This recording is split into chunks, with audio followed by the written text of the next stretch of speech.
Good morning traders. आज है 21 जुलाई 2025 और स्वागत है आप सभी का हमारे यूट्यूब चैनल लक्ष्मी कैपिटल पे इस लाइव इंटरनेट ट्रेडिंग वाले अपडेट वीडियो में।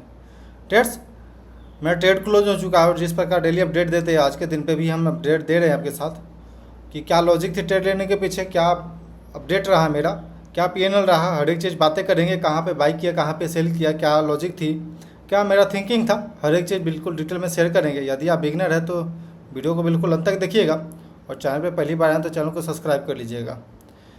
ट्रेड, सबसे पहले हम ओवरऑल मार्केट से बात करते हैं क्योंकि यहीं से व्यू बनाना शुरू होता है।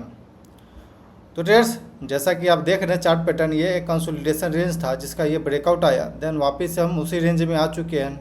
Back to back lower low बनाते हुए नीचे हम लोग आ चुके हैं और आज का ये कैंडल ग्रीन बन रहा है जो कि 25,000 के लो के बाद से 24,999 के पास हम लोग ओपन होते हैं, फिर उसके बाद 24,882 का लो लगाते हैं, देन उसके बाद अपसाइड की ओर मूवमेंट दिखाते हैं। फर्स्ट 50 मिनट का कैंडल का हाई ब्रेक होता है, देन मेरा प्लानिंग हो जाता है कि हमें बाइंग करना है।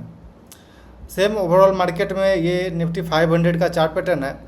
निफ्टी 500 का चार्ट पैटर्न हम ज़्यादा प्रेफर करते हैं क्योंकि ये ब्रॉडर मार्केट इंडाइसेस है और निफ्टी के मुकाबले ये थोड़ा क्लियर कट बताता है। तो आपको सिंपल दिख रहा है कि ये एक सपोर्ट जोन था, देन वहाँ पे आया वापस, आई थिंक कि सपोर्ट ले सकता है।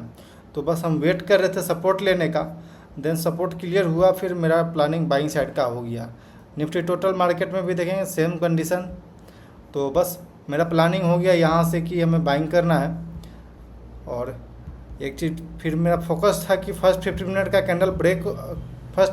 कैंडल का हाई ब्रेक होगा, फिर हमें बाइंग साइड जाना है। तो यहाँ से हाई ब्रेक हुआ, दूसरे का कैंडल पे ही 9:45 के कैंडल पे इसका हाई ब्रेक कर दिया। तो फिर मेरा सिंपल व्यू हो गया कि हमें बाइंग साइड का जो भी स्टॉक है उससे उस तरह का अपॉर्चुनिटी खोजना है जो बाइंग साइड में आ जाए। तो ट्रेड्स, मेरे वॉच लिस्ट में आज 2 स्टॉक था, लोटस लैब और पेटीएम। तो पेटीएम और लोटस लैब में इंटर करने का मेरा लॉजिक था सिंपल। यहाँ आप देखेंगे तो ट्रेड्स ब्रेकआउट दिख रहा है यहाँ पे सिंपल। आज के दिन पे ये ब्रेकआउट दिखा, कंसोलिडेट कर रहा था हाई बनाने के बाद, देन ये एक स्ट्रॉन्ग कैंडल बनाया, मॉर्निंग में ब्रेकआउट दिया, अप साइड की ओर अच्छा मूवमेंट दिखाया, बट हम इस ट्रेड में इंटर नहीं कर पाए। इस ट्रेड में मेरा स्टॉप लॉस ज़्यादा आ रहा था ट्रेडर्स, इसलिए हम इस ट्रेड में प्रेफर नहीं कर पाए। क्योंकि आप देखेंगे तो ट्रेडर्स लगभग 9 रुपये का, यानी कि इस स्टॉक का जो प्राइस है उसका 1% यहाँ हमारा स्टॉप लॉस जाएगा। उसके अगेंस्ट में हमको 9 से 18 रुपये का टारगेट लेना पड़ेगा। तो थोड़ा सा बड़ा बढ़ जा रहा है, यानी कि लगभग 2% 3% स्टॉक को चलना पड़ेगा। वहीं पे मेरा लोटस लैब में ट्रेड रहा। लोटस लैब में आप देखेंगे ट्रेड्स सेम, ये भी जैसा पेटीएम चार्ट पैटर्न बना रहा था सेम ये भी था। सिंपल यहाँ से हमने एक ट्रेंड लाइन बनाया जिसमें कि ब्रेकआउट दिख रहा है यहाँ पे क्लियर कट। एक सेकेंड, ओके ट्रेड्स, तो ये ब्रेकआउट के बाद रीटेस्ट, देन यहाँ से मूवमेंट स्टार्ट हो गया। तो फिर मेरा प्लानिंग यहीं से हो गया इंटर करने का। और एटीपी के ऊपर जब प्राइस आया मॉर्निंग में, देन हम यहाँ से इंटर करना शुरू कर गए। स्मॉलर टाइम फ्रेम पे एक बार दिखाते हैं आपको ट्रेड्स चार्ट पैटर्न। तो आप देखेंगे ट्रेड्स, ये एक एरो है जहाँ पे हमने बाइंग किया 828 रुपया पे, मेरा 100 क्वान्टिटी बाइंग हुआ 828 रुपये के पास। उसके बाद हम अपना स्टॉप लॉस इधर कहीं का रख रहे थे, यानी कि जो स्टॉक है उसका मात्र 50%, यानी कि 1% अगर स्टॉक चल जाए तो मेरा टारगेट हिट हो जाएगा। तो सिंपल उसके अगेंस्ट में मेरा लगभग 8 रुपये का टारगेट है, 36 रुपया। बट ट्रेड्स हम इधर ही कहीं एग्जिट कर दिए ट्रेड को। बोल सकते हैं कि फियर हो रहा था, जिस वजह से फियर और फोमो यही प्रॉब्लम क्रिएट करता है। उसके पीछे हम आते ट्रेड्स, पहले आपको दिखा देते। ये सिंपल सा यहाँ से ब्रेकआउट देकर के अपसाइड को जाना शुरू किया और एटीपी के ऊपर आ गया प्राइस, देन हम इधर ही कहीं इंटर कर गए ट्रेड में और उसके बाद से यहाँ पे कंसोलिडेट करते रहा।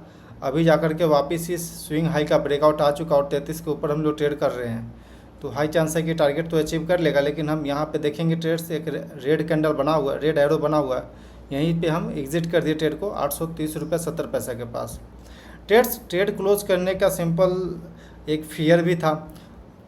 दूसरी थिंकिंग ये भी था कि ट्रेड्स कहीं से भी निफ्टी में सेलिंग आ सकती है, तो जो हमारी गेन हो रही है उससे हम अचीव करते हैं। और देखेंगे तो यहाँ पे एक बार कोशिश किया, देन वापस से ये धीरे धीरे करके नीचे आ रही है, कंसोलिडेट करते जा रही है, काफ़ी वोलेटाइल हो गई थी लास्ट में।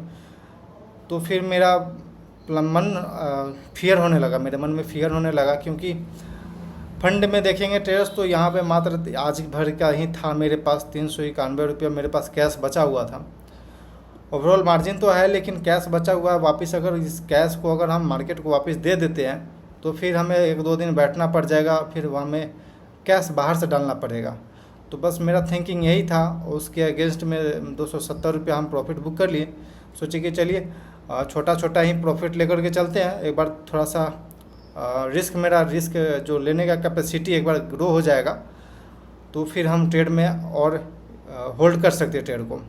तो आप देखेंगे तो लगभग 40 रुपया ब्रोकरेज कटा है, 70 रुपया तो चार्जिंग कट गया, लेकिन फिर भी 200 रुपया रिलीज होगा। चलिए कोई दिक्कत नहीं है। तो लगभग 400 लगभग 500 कुछ रुपया मेरे पास हो जाएगा उसके बाद से। तो यहाँ पे फिर हमको मेरा थोड़ा सा ही रिस्क रहेगा, क्योंकि सेम लॉजिक यही है कि अभी कैश नहीं है मेरे अकाउंट में। अगर कैश रहता तो फिर हम इस ट्रेड को बिल्कुल होल्ड करते और स्टॉप लॉस डाल करके सिंपल हम होल्ड करते ट्रेड को। लेकिन हर एक चीज़ देख करके चलना है, अपना जो कैपेसिटी है रिस्क लेने की, अपना जो ट्रेड में इंटर करने के बाद क्या होगा रिज़ल्ट, उसके हिसाब से ही हमें प्लान करना होता है। तो बस इसी कारण से हमें एग्जिट करना पड़ गया इधर ही कहीं। तो ट्रेड्स सिंपल जो रियल बात थी, जो रियल दिमाग में मेरे चल रहा था, हर एक चीज़ बिल्कुल आपके साथ शेयर की है। और ऐसा नहीं है कि हम ट्रेड को होल्ड नहीं कर पाते, लेकिन ट्रेड को होल्ड करते। लेकिन इस चीज़ को भी देखना इम्पोर्टेंट है कि अगर हम वापस से अगर सेलिंग स्टार्ट होता है मार्केट में और सेलर एक्टिव होता है तो फिर वापस ये जो हमारे पास बचा हुआ है छोटा सा कैश, ये भी मार्केट ले लेता।